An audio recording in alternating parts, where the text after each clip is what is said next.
I'm going to show you 5 repetitive rock licks that you can add to your solos instantly.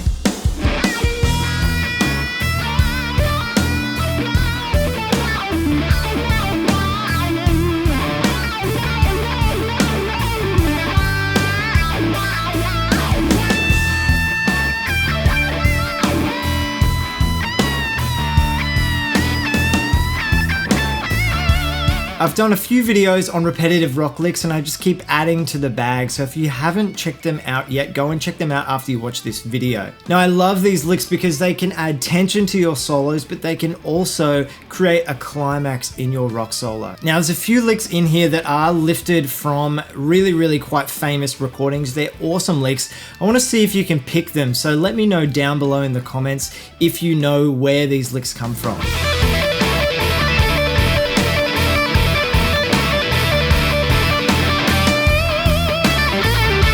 Now, if you've seen my other videos on these repetitive rock licks, you know that I'm big on the dismount. You need to know how to get out of these licks. It's cool to repeat it, but if you don't stick the landing, it's not great.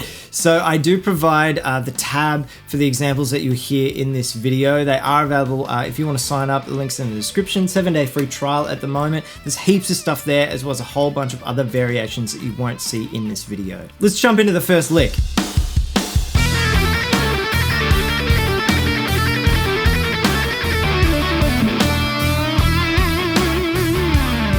So this lick is a 6-note sequence, but we're only playing 4 notes, and those 4 notes come from the blues scale. I'm thinking about the 5th position of the minor pentatonic scale. We're in the key of E minor. This is what it looks like.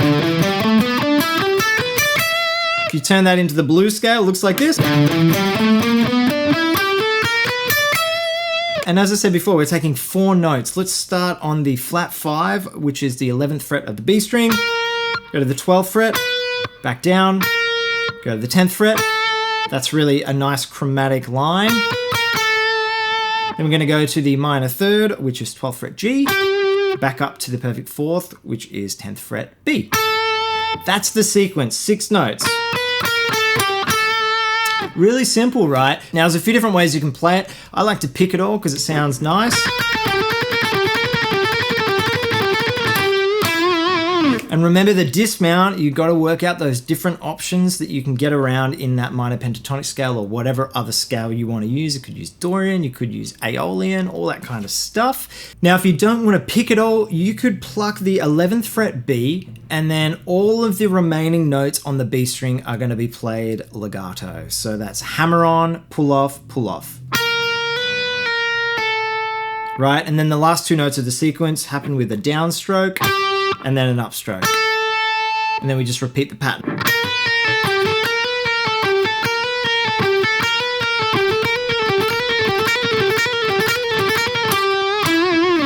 This sounds really cool with a wah pedal and a whole bunch of delay.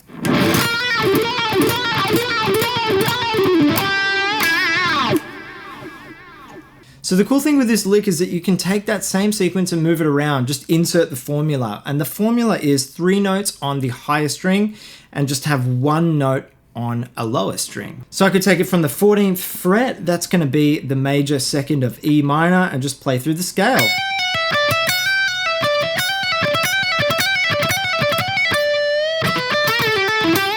Right, you're in that 1st position box. Let's check out the 2nd lick.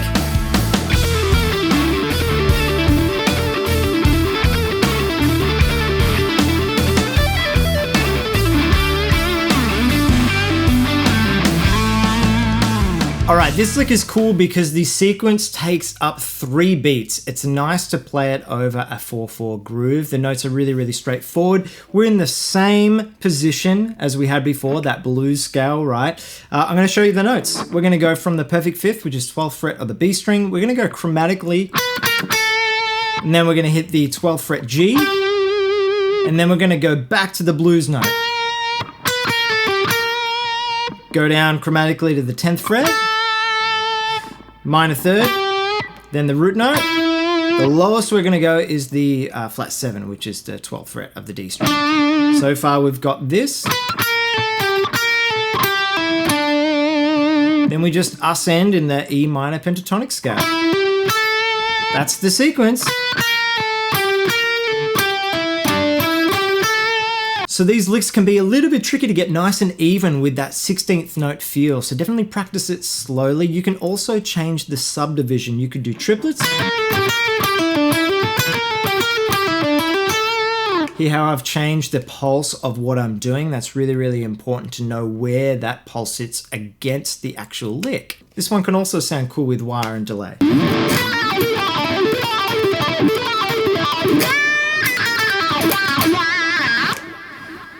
Let's check out the next lick.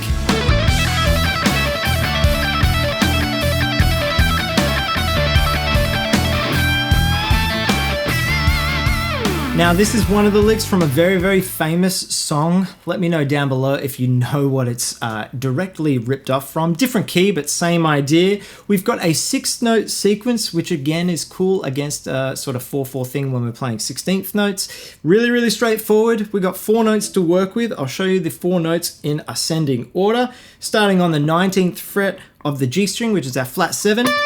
There's our root note on the 17th fret of the B string. And then we're going to go to the major 9 or the major 2nd, and then the minor 3rd. Those are our 4 notes. Check out the sequence.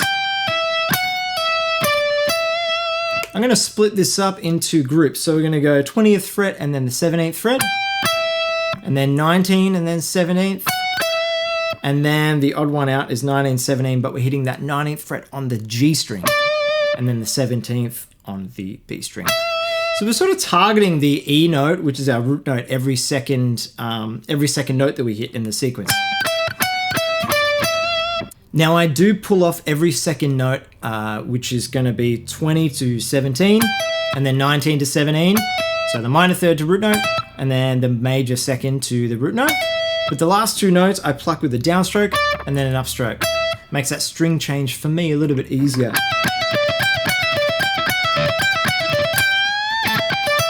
Again, the dismount, you got to know your position, right? So I know all the options that I can grab around there. And if you've got 22 frets, bend up to that top E. Can sound really, really intense. It's cool. All right, this next one is from a very, very famous song as well. If you know it, let me know down below. Let's check it out.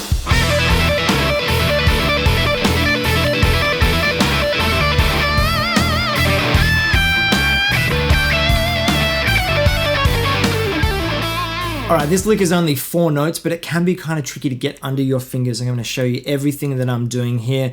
We're in minor pentatonic position number 1, the one that we love. We're hitting the 14th fret first and bending up a full tone. So that's the perfect 4th to the perfect 5th. Next thing we do is an upstroke on the 12th fret of the E string. That's our root note. Go down the flat 7 with a downstroke. So 15th fret of the B string, and then pull off. That's the sequence.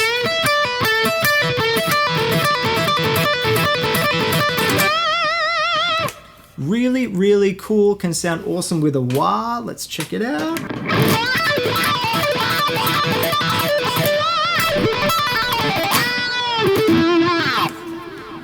This is probably the only lick that you can get away with being a little bit out of time and doing some free time sort of feel as fast as you can go. You can also chuck on delay and wah and hide all those mistakes. But the idea is that you want to keep each of those notes nice and even, regardless of how fast or slow you're going.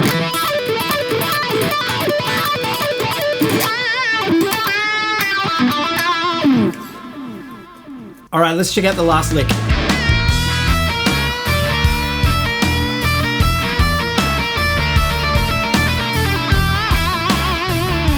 This one's really straightforward. I just really like the sound of it. It almost sounds like an ambulance. It kind of is a little bit outside of what we might be used to hearing. 3 notes in the lick. We're going to be hanging on the blues note on the 11th fret of the B string. We're going to be bending it up 1 fret. And then we're going to be alternating between the root note and the flat 7. Now you can do this in whatever rhythm you want, whether you do it nice and fast or you do it slow or you mess with the whole thing.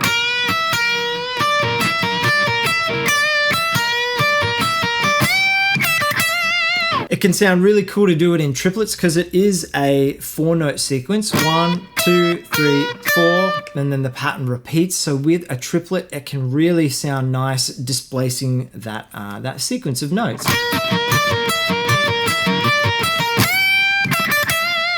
I like to bend that high E string a tone and a half